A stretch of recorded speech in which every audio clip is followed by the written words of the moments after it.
اخي المواطن تشري التمر هذا العام، لا ورقله لا بسكره لا واتسوف لا غيره، حذاري حذاري حذاري.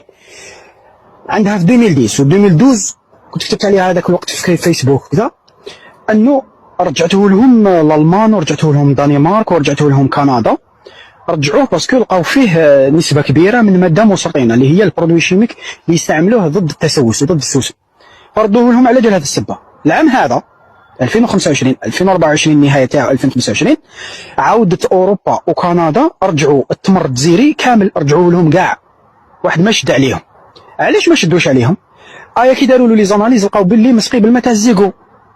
حب يقول الا ما راهجوكش بلي برودوي شيميك المسرطنه يروجوك بالزيكو. ومن بعد سمعت تاع الفلاحه تاع ورقله خرج في واحد لاشين قال لهم صرا لنا مشكل واختلط الصرف الصحي مع الابار ومع لاباليش وكذا.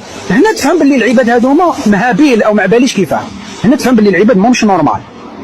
تلمو ما عندناش رقابه وما كانش هذه حمايه مستهلك راكده في العسل، والناس ما عندهمش لابوراتوار يحميهم ولا هما عندهم ثقافه صحيه ياكلوا برك. فحذاري حتى تلقاه يدير 1000 راك الكاجو ما تشريوهاش، ماكش راح تموت. سورتو صايم، كي تكون صايم 16 ساعه ومن بعد ضرب حاجه مسمومه خدم فيك كثر.